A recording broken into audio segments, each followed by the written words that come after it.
Considerando de que este plano es carga versus voltaje, que la pendiente de esta recta es C, capacitancia, podemos establecer la siguiente relación.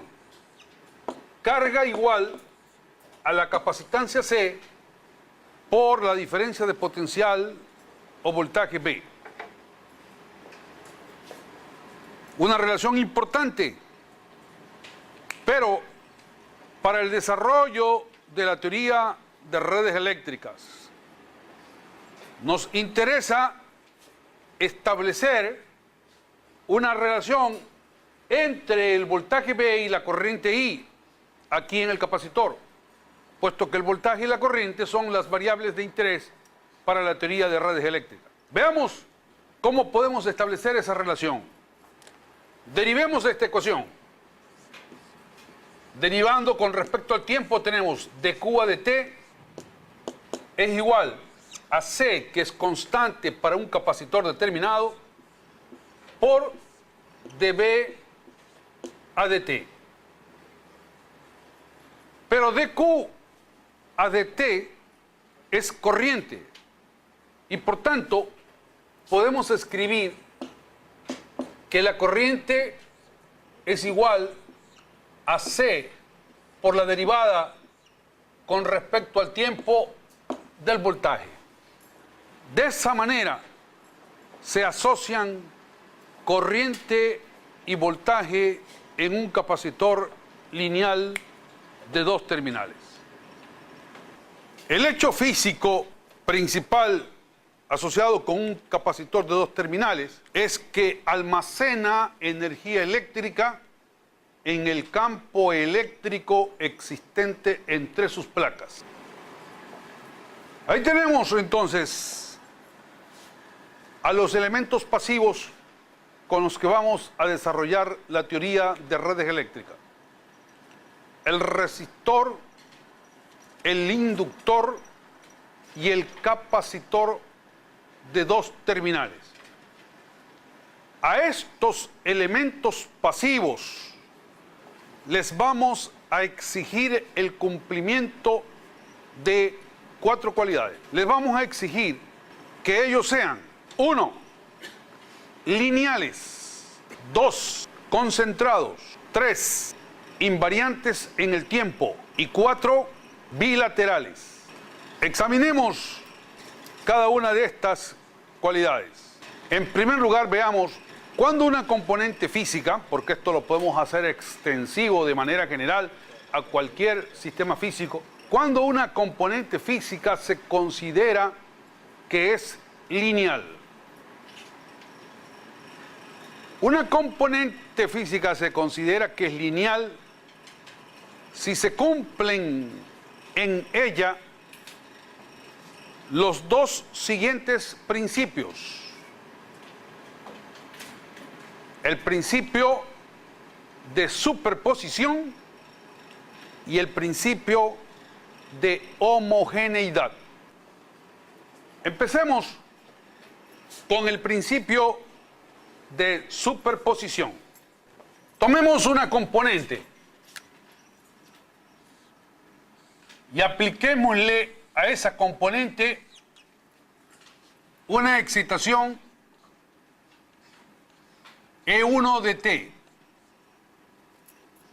La componente nos responde con una señal R1 de T. Luego tomamos la componente y le aplicamos una excitación E2 de T. La componente nos responde con una señal R2 de T. Y así seguimos aplicando excitaciones y obteniendo diversas respuestas.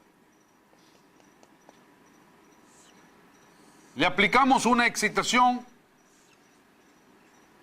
E sub n y la componente nos responde con una señal R sub n de t. Nosotros diremos que la componente es lineal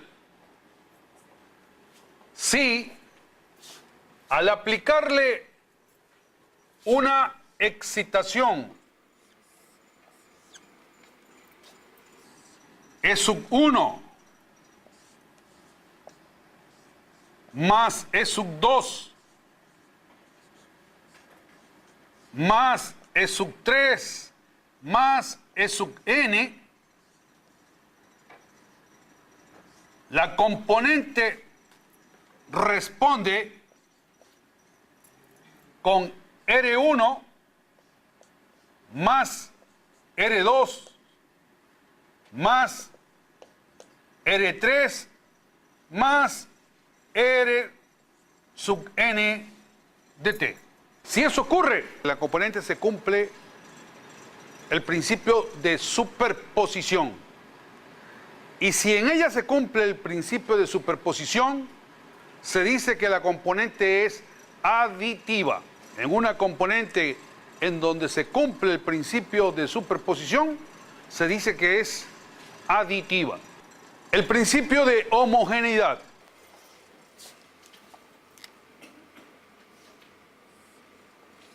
Tomemos una componente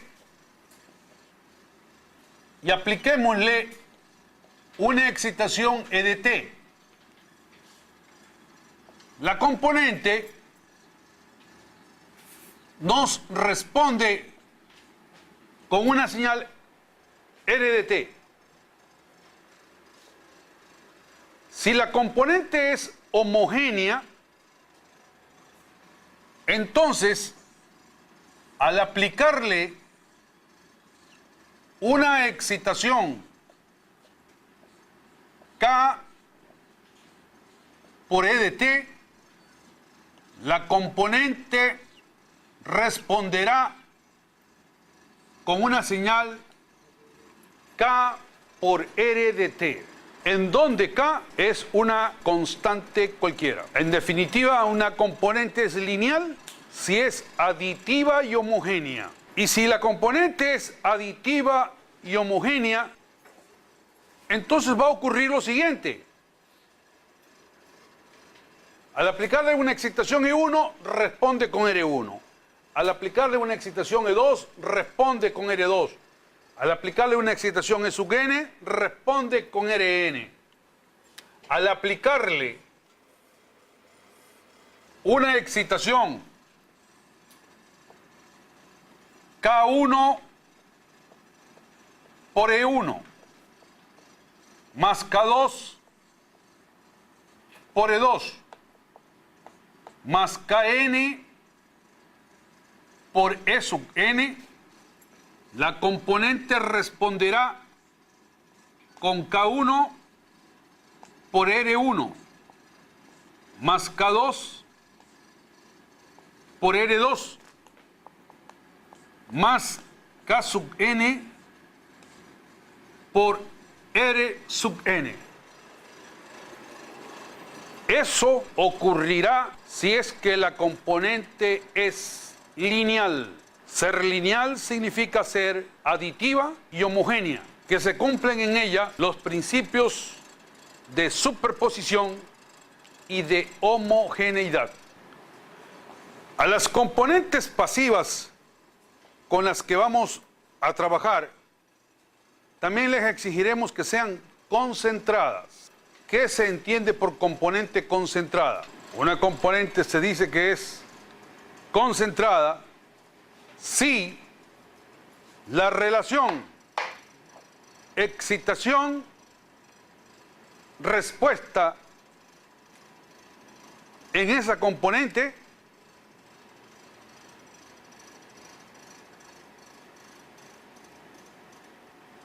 no depende de las coordenadas espaciales del sistema. En caso contrario, diremos que la componente es distribuida.